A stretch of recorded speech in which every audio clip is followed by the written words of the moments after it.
فرمان مصطفیٰ صلی اللہ تعالی علیہ وآلہ وسلم کہ اے لوگ، بے شک بروز قیامت اس کی دہشتوں اور حساب و کتاب سے جلد نجات پانے والا وہ شخص ہوگا جس نے تم میں سے مجھ پر دنیا میں بکثرت درود پڑے ہوں گے۔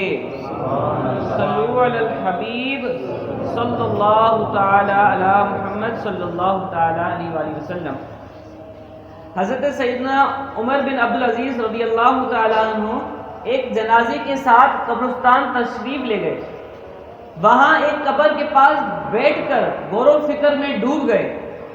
کسی نے عرض کی، یا امیر المومنین، آپ یہاں تنہا کیسے تشریف فرما ہیں؟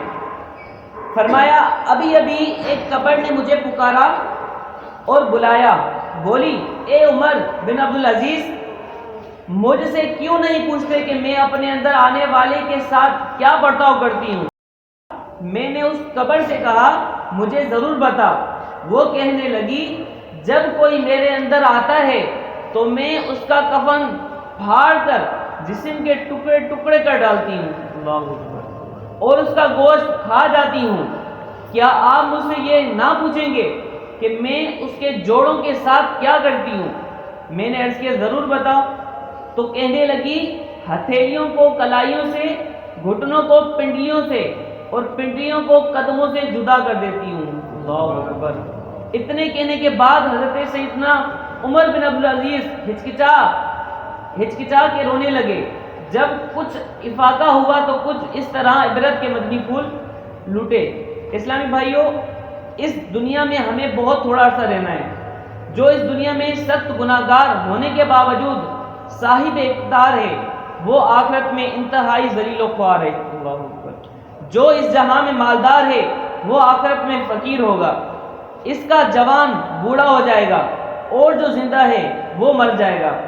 دنیا کا تمہاری طرف آنا تمہیں دھوکے میں نہ ڈال دے، کیونکہ تم جانتے ہو کہ یہ بہت جلد رخصت ہو جاتی ہے۔ کہاں گئے تلاوت قرآن کرنے والے؟ کہاں گئے بیت اللہ کا حج کرنے والے؟ کہاں گئے ماہ رمضان کے روزے رکھنے والے؟ خاک نے ان کے جسموں کا کیا حال کر دیا؟ قبر کے کیڑوں نے ان کے گوشت کا کیا انجام کر دیا؟ ان کی ہڈیوں اور جوڑوں کے ساتھ کیا ہوا؟ اللہ عز و جل کی قسم، دنیا میں یہ آرام دہ نرم بستر ہوتے ہیں، لیکن اب وہ اپنے گھر والوں اور وطن کو چھوڑ کر راحت کے بعد تنگی میں ہیں۔ ان کی بیویوں نے دوسرے نکاح کر لیے، دوبارہ گھر بسا لیے۔ ان کی اولادیں گلیوں میں در بدر، ان کے رشتہ داروں نے ان کے مکانات و میراث آپس میں بانٹ لی۔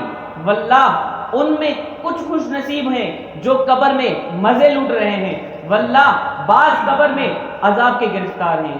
اللہ اکبر۔ پیارے اسلامی بھائیوں، آج کا ہم نے قبر کے حوالے سے بیان سنا، قبر کی تیاری کے حوالے سے۔ ہم نے اپنی قبر کی تیاری کے حوالے سے کیا کیا؟ اگر ہم کہیں جاتے ہیں، کہیں دور جانا ہے، کہیں ہمیں سفر پہ جانا ہے، ہم اس کا سامان تیار کرتے ہیں۔ مثال کے طور پہ 8 دن جانا ہے، 10 دن جانا ہے، تو اس کے لیے ہم 2 باچکے تیار کرتے ہیں۔ کیوں؟ بھائی 8 دن کے لیے میں کہیں جا رہا ہوں، تنگی نہ ہو۔ کیا نہ ہو؟ تنگی نہ ہو۔ کتنے دن کے لیے؟ سارے بولیں، 8 دن یا 10 دن کے لیے۔ جہاں ہمیں ہزاروں سال رہنا ہے، 1400 سال پیچھے چلے جائیں، جو اس ٹائم فوت ہوئے، آج تک وہ کہاں پر ہیں؟ قبر میں۔ 1400 سال پہلے کی بات کر رہا ہوں، 1400 سال تک آج تک وہ قبر میں ہیں۔ اور اگر ہم فوت ہو جاتے ہیں تو ہمیں پتہ نہیں کتنا عرصہ قبر میں رہنا ہے۔ اگر 8 دن کے لیے جائیں تو ہم نے بورے بسترے باندھ کر جاتے کہ بھی ہمیں تکلیف نہ ہو۔ اگر ہم اپنی آخرت کے بارے میں سوچیں کہ ہمیں اتنا عرصہ رہنا ہے، جنہوں نے 1400 سال رہنا ہے، اب ہم نے پتہ نہیں کتنا سال رہنا ہے، کب تک دنیا ہے، تو ہم نے اپنی آخرت کے لیے کیا کیا؟ کچھ کیا؟ حقیقی معنی میں کچھ نہیں کیا، کچھ بھی نہیں کیا ہم نے بس اس کے لیے کیا ہے۔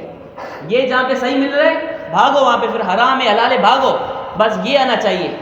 دنیا کا سکون تو دیکھ رہے ہیں، پر جو دنیا میں راحت میں ہوگا وہ قبر میں تنگ دست ہو جائے گا۔ اور جس نے دنیا میں مشقت جھیل لی تو انشاءاللہ قبر میں اس کے لیے آسانی ہوگی۔ اب قبر کی تیاری کرنا کیسے ہے؟ مسجد سے دور رہیں گے کہ ہماری قبر کی تیاری ہوگی؟ کیا ہم باہر گلیوں میں بیٹھیں گے کہ ہماری قبر کی تیاری ہوگی؟ میں آپ سے سوال کر رہا ہوں کہ ہم باہر بیٹھ کے قبر کی تیاری کر رہے ہوں گے؟ گلا غیبت گال گلوچ یہ کر رہے ہوں گے؟ نعوذ باللہ، جو ایک گالی دیتا ہے حضرت علی رضی اللہ تعالیٰ فرماتے ہیں جس کا مفہوم کہ جس نے ایک گالی دی اس کے قبر میں ایک بچھو پیدا ہوتا ہے.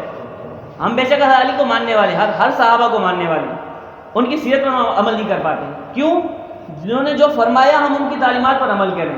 تو پیارے اسلام بھائی، آج کے بیان کا مقصد یہ ہے کہ ہمیں قبر و آخرت کی تیاری کرنی ہے. اس کی تیاری کرنا کیا ہے کہ نمازیں پنجگانہ پابندی سے پڑھیں، قرآن پاک کی تلاوت کریں، اللہ پاک کے فرما برداری والے کام کریں. تو انشاءاللہ اللہ نے چاہا تو ہماری قبر جنت کے باغوں میں سے ایک باغ بن جائے گی. تو انشاءاللہ امید کرتا ہوں کہ آپ بھی اس بات پر عمل کریں گے، میں بھی عمل کروں گا. اللہ تبارک و تعالیٰ سے دعا ہے جو ہم نے درس سنا ہے اس پر عمل کرنے اور دوسروں تک پہنچانے کی توفیق عنایت فرمائے. آمین بجاہ النبی الامین صلی اللہ تعالیٰ علیہ وسلم.